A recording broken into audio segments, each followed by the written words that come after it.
여러분 안녕하십니까? 어제 미국과의 관세 협상 타결과 세제 개편안이라는 대형 소식을 거친 뒤 8월 첫날부터 코스피가 무섭게 추락하고 있습니다. 지난 2월 이후 처음으로 장중 3%대 하락률을 기록했을 정도인데 최근 들어 상승세가 꽤 가팔랐던 만큼 그 골도 깊은 모습입니다. 오서영 기자.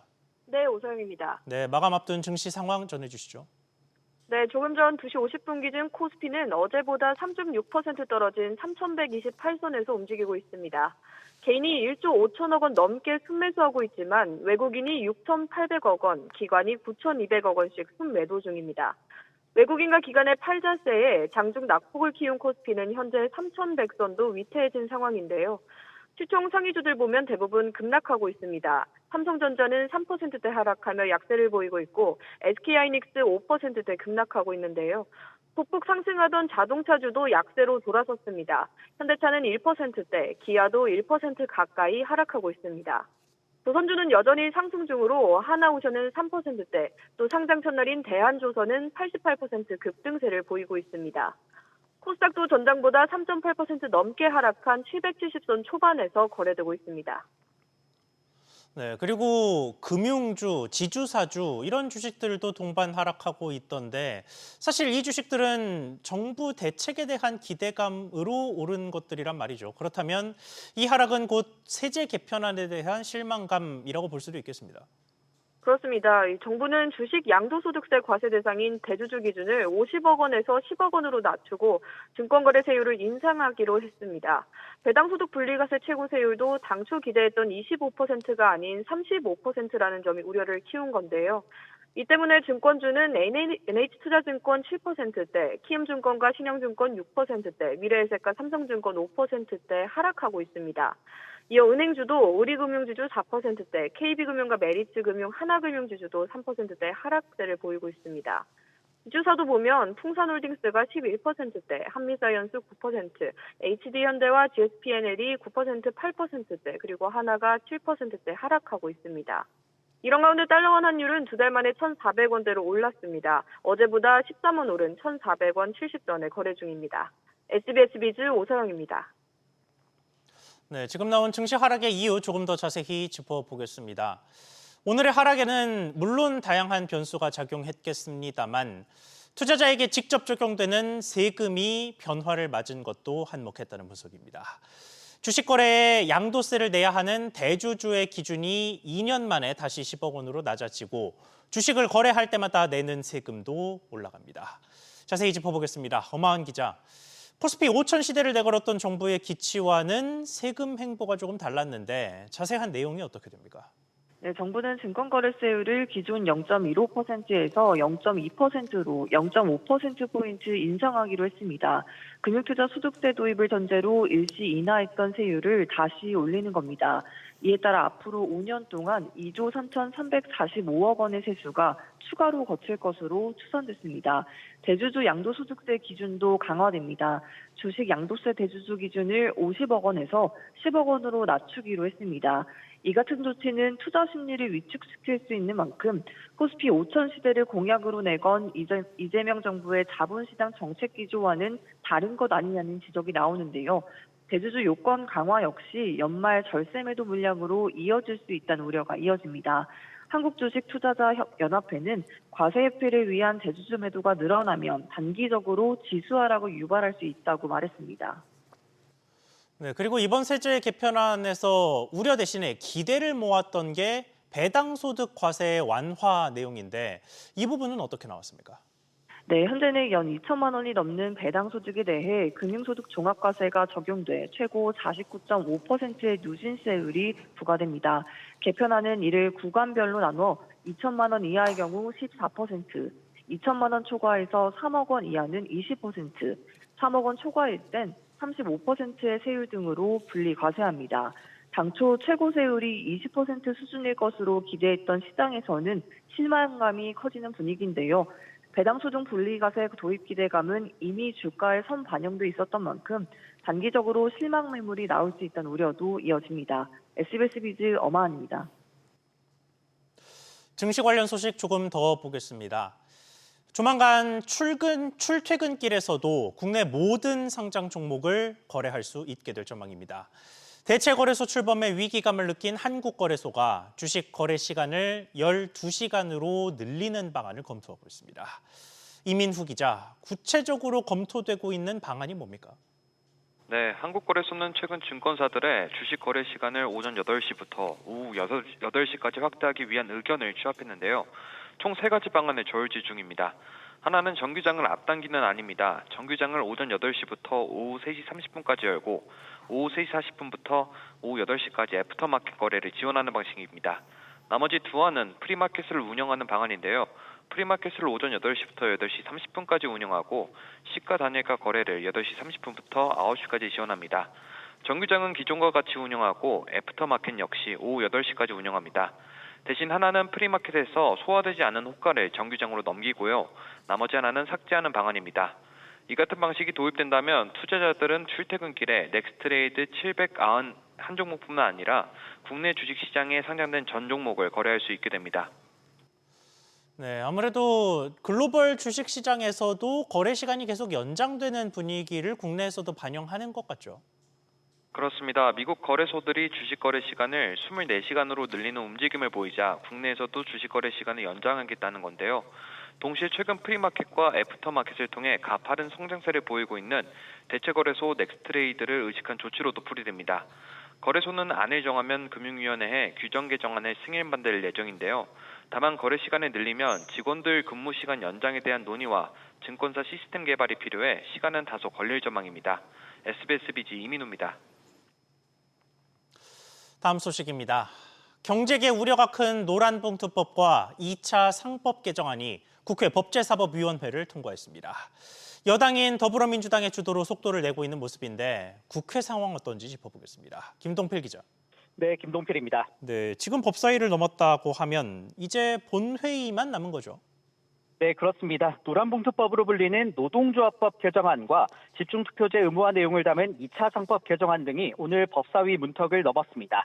노란봉투법 의결 과정에서 국민의힘은 강하게 반발하면서 토론을 추가로 요구하기도 했지만 이춘석 법사위원장은 받아들이지 않았고 이은 표결에서 민주당이 우위에 서면서 법안은 본회의로 가게 됐습니다. 옛날 월급 봉투 색깔을 빗대 표현하는 노란봉투법은 회사의 범위를 확대해 하청 노동자에 대한 원청 책임을 강화하고 파업 등 합법적인 노동쟁의 과정에서 발생한 손해배상 책임은 면제하는 내용 등을 담고 있습니다. 네, 새로 통과된 법안들에 대한 경제계 우려도 계속되고 있죠. 네, 그렇습니다. 경제단체들은 산업 혼란이 올 수 있다면서 국회에 제고해달라는 입장문을 잇따라 내고 있습니다.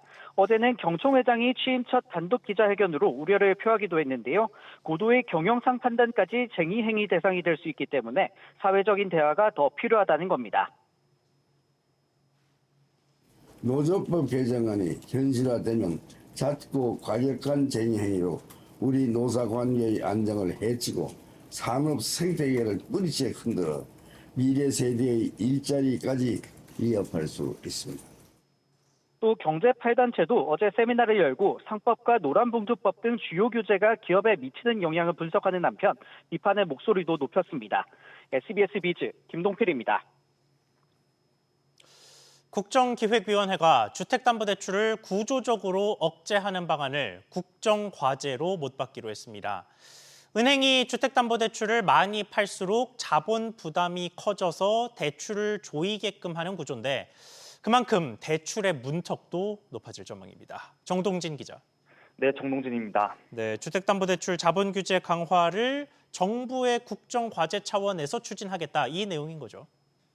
네, 그렇습니다. 국정기획위원회가 은행권 주택담보대출 자산에 대한 위험 가중치 상향을 국정과제 세부 내용에 담은 것으로 파악됐습니다.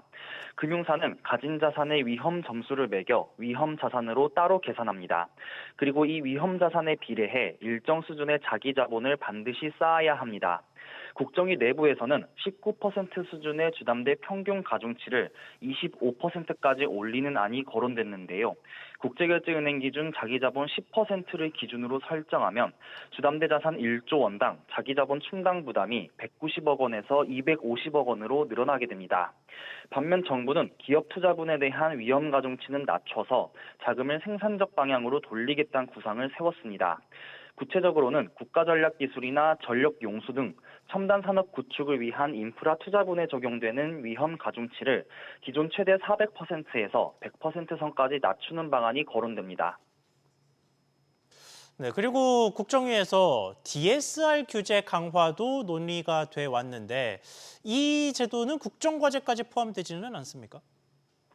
일단 가계부채의 안정적 관리를 위해 총부채 원리금 상환 비율 규제 예외를 최소화하는 내용도 국정과제에 담길 것으로 보입니다. 현재 DSR 산정에서 제외되는 대출에는 대표적으로 전세대출과 정책대출이 있는데요. 국정이 내부적으로도 이러한 전세대출과 정책대출에 대한 DSR 규제 적용 논의는 활발히 이뤄졌습니다. 하준경 대통령실 경제성장수석도 과거부터 DSR 예외 대출과 관련한 문제의식을 수차례 드러낸 바 있어 대통령실과의 이견도 크게 없을 것으로 보입니다.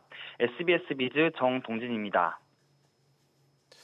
앞으로는 전세 대출을 설령 못 갚더라도 배우자에게까지 빚독촉은 가지 않게 됩니다. 주택금융공사가 부부 연대 보증 제도를 폐지하면서 부부 소득을 합쳐 대출을 받았더라도 책임은 차주 본인에게만 묻기로 했습니다. 최나리 기자, 자세한 변화 내용 전해주시죠. 네, 한국주택금융공사가 전세자금 보증의 소득합산 배우자 연대보증 제도를 폐지하기로 했습니다. 전세자금 보증은 전세자금 대출을 받을 때 은행 요청에 따라 주택금융공사가 보증을 해주는 상품인데요. 한 사람의 소득만으로는 필요한 한도만큼 보증을 받을 수 없을 때가 있습니다. 이때 소득 있는 배우자가 연대보증을 서면 대출 한도를 늘릴 수 있다 보니 부부간 연대보증이 이뤄져 왔습니다. 그동안에는 이 경우 부부 모두 빚에 대한 책임을 져야 했지만 이번 개정으로 배우자가 연대보증을 서지 않아도 됩니다. 다시 말해 향후 전세자금 보증에 가입한 차주가 대출금을 상환하지 못했을 때 주택금융공사가 이를 대신 은행에 갚은 뒤 구상권을 차주 본인에게만 청구해 회수할 수 있다는 겁니다. 2012년 이후 개인 간 연대보증은 단계적으로 폐지되어 왔지만 보증기관의 보증 절차에서 허용이 되며 사실상 전세자금 대출의 연대보증은 이어져 왔습니다. 네, 그런데 혹시 이게 더 이상 소득을 합산해서 부부끼리 합산해서 한도를 늘리는 게 불가능해진다는 뜻입니까? 연대보증을 하지 않아도 될 뿐 부부가 소득을 더해 대출 한도를 늘리는 것은 여전히 가능합니다. 대위 변제 손실 우려가 있지만 연대보증에 따른 채무 회수 효과보다 역기능이 더 크다는 것이 주택금융공사의 판단입니다. 주택금융공사 관계자는 가계경제 동시 몰락을 방지하고 취약계층 재기 기반 강화를 지원하기 위한 것이라고 설명했습니다. 앞서 또 다른 보증기관인 주택도시보증공사는 가계대출 관리를 위해 지난 6월부터 전세대출 보증심사에 소득 등을 새로 반영했고 이에 따라 부부간 연대보증이 시행됐는데요. 이번 주택금융공사의 세칙 개정으로 주택도시보증공사 역시 부부간 연대보증 폐지를 검토하고 있습니다. SBS 비즈 최나리입니다. 4대 은행의 주택담보대출 비율, 이른바 LTV 담합 의혹에 대한 공정거래위원회 결론이 연내 나올 것으로 보입니다. 조 단위 과징금이 거론되기도 했던 사안인데 은행들이 몇 차례 연기한 끝에 오늘 공정위에 소명서를 제출하면서 본격적인 심의가 시작됩니다. 오수영 기자. 네, 오수영입니다. 네, 이제까지 은행들이 의견서 제출을 여러 번 미뤄왔죠. 그렇습니다. 2차례 6주씩 기한 연장을 요청했었습니다. 그만큼 은행들이 이번 사안에 대해 예민하게 대응하고 있다는 건데요. 이번에는 추가 연장 없이 국민, 신한, 하나, 세계은행이 오늘 오후에 제출합니다. 은행권 관계자에 따르면 4대 은행 모두 공정거래위원회에 제출기한 추가 연장 요청을 하지 않은 것으로 전해집니다. 앞서 공정거래위원회는 지난해 1월 4대 은행이 7,500여 개 LTV 정보를 사전에 공유했다는 혐의로 첫 심사 보고서를 발송했습니다. 공정위는 이 같은 정보 교환이 가격 담합에 준하는 행위라고 보고 제재 절차에 착수했으나 이후 재심 요청과 사실관계 다툼이 이어지면서 공정위 전체 회의에서 결론이 결국 유보됐습니다. 올 들어 2월 재조사가 진행됐고 심사 보고서도 지난 4월에 재발송됐습니다. 네, 그러니까 초기 현장 조사부터 시작하면 이제 2년 가까이 끌어온 문제인데 결론은 언제쯤 날까요? 연내에 결론이 날 것으로 보입니다. 공정위 관계자는 이미 한 번 심의를 했던 건이기 때문에 이번에는 심의 기간이 길지 않을 것으로 보고 있다고 밝혔습니다. 금융업권에선 공정위가 이미 조사 착수한 지 2년을 넘긴 상황이다 보니 연내에 결론이 날 것으로 보고 있는데요. 과징금 규모가 조 단위에 이를 거란 전망도 있었지만 새 정부 들어서는 금융권의 역할이 강조되면서 공정위가 제재 수위를 조정할 수 있다는 관측도 나옵니다. SBS 비즈 오수영입니다. 전액 손실이 사실상 확정된 독일과 벨기에 부동산 펀드에 대해 국민은행이 가입한 고객 전체를 대상으로 일괄 보상에 나섭니다. 특히 일부 가입자에게는 전액 보상도 이루어집니다. 이렇게 큰 배상이 이루어진 건 국민은행의 치명적인 오류가 있었기 때문인데 자세한 내용 박규준 기자가 취재했습니다. 2018년 국민은행이 판매한 독일 트리아논 펀드 가입 서류입니다. 이지스 자산운용이 만든 이 펀드의 위험 등급은 1등급 매우 높은 위험이지만 2등급인 높은 위험이라고 찍혀 있습니다. 펀드 가입 통장에도 해당 상품의 위험 등급은 높은 위험입니다라고 써 있습니다. 국민은행은 전산 오류로 등급 숫자 1이 2로 잘못 인쇄돼 나왔고 독일, 벨기에 펀드 모두에서 이런 오류가 발생했다고 설명했습니다. 이에 국민은행은 다음 주 중으로 투자 원금에서 배당금 수령분을 뺀 금액의 40에서 80%를 상품 가입 전 고객에게 일괄 보상해 주기로 했습니다. 그런데 원래는 가입이 안 되지만 등급 오류로 가입이 된 고객에겐 매우 이례적으로 100% 보상을 해줍니다. 국민은행은 투자자 확인서를 쓰면 상품 위험 등급을 2단계까지 올려서 가입할 수 있는데 4등급 상품이 적합한 위험 중립형 가입자는 이 상품이 2등급으로 잘못 찍히면서 가입이 됐기 때문입니다. 이에 은행 내부적으로 위험 중립형의 경우 특례사항으로 투자 원금에서 기지급 배당을 제외한 금액 전액을 보상하라는 지침이 내려갔습니다. 다른 판매사들의 경우 완전 판매를 주장하고 있는 것으로 알고 있는데 과연 현지 은행 대출의 선순위, 즉 펀드의 후순위 지위에 대해서 과연 설명하였는지는 중대한 의문이 있다는 점에서 국민은행 외 판매사들도 전향적인 배당률을 고려해야 한다고 생각합니다. 증권사 중에선 한국투자증권이 벨기에, 독일 펀드 모두 선별적으로나마 보상을 진행 중입니다. 국민은행이 최대 전액 보상이라는 카드를 꺼내들면서 하나은행, KB증권 등 다른 판매사들의 선택도 주목됩니다. SBS 비즈 박규준입니다. 공항의 임대료를 둘러싸고 면세점 업계와 인천국제공항공사 간 갈등의 골이 깊어지고 있습니다. 공항에 입점한 면세점들은 임대료를 낮춰달라고 요구하고 있지만 공사 측은 들어줄 수 없다는 입장인데요. 양측의 다툼 쟁점은 뭔지 취재기자 연결해서 알아보겠습니다. 신채연 기자. 네, 신채연입니다. 네, 일단 구체적으로 양측이 주장하고 있는 내용이 뭡니까? 네, 신라면세점과 신세계면세점은 업황 부진으로 부담이 커졌다면서 인천공항공사에 임대료를 낮춰달라고 요구하고 있고 이 건에 대한 법원 2차 조정기일이 오는 14일로 잡혔습니다. 하지만 공사 측은 임대료는 경쟁 입찰을 통해 정해진 것이고 계약 이후 특정 사업자에 대해서만 임대료를 낮춰주는 것은 배임 소지가 있다는 입장입니다. 공사 관계자는 입찰 자체의 공정성이 훼손되는 문제라면서 2차 기일에 불참하겠다고 밝혔습니다. 신라면세점과 신세계면세점 법률 대리인은 적자가 심각해서 조정이 결렬되면 불가피하게 철수할 수밖에 없는 상황이 될 수도 있다고 설명했습니다. 네, 이렇게 문제가 불거진 근본적인 원인을 따지자면 면세점의 업황 악화에 영향이 크죠. 네, 그렇습니다. 올해 상반기 인천공항 출국자는 1,800만 명 정도로 코로나19 이전을 회복했는데 같은 기간 인천공항 면세점 매출은 1조 1,600억 원으로 코로나19 이전인 2019년 상반기 대비 83% 수준에 불과했습니다. 인천공항 면세점 임차료는 여객수의 1인당 수수료를 곱하는 방식인데요. 1인당 수수료는 신라 8,987원, 신세계 9,020원으로 이들 면세점은 각각 매달 300억 원 안팎의 임차료를 내고 있습니다. 여객수 대비 매출이 회복하지 못하고 있으니 1인당 수수료를 40% 내려달라는 게 면세점들의 입장입니다. 지난해 신라면세점과 신세계면세점은 수백억 원대 영업손실을 낸 데 이어 올해 1분기에도 각각 67억 원, 17억 원의 적자를 기록했습니다. SBS 비즈 신채원입니다. 지난달 수출이 작년 같은 달보다 6% 가까이 늘면서 2달 연속 증가세를 기록했습니다. 산업통상자원부는 지난달 수출액이 608억 2천만 달러로 지난해 같은 달보다 5.9% 늘었다고 밝혔습니다.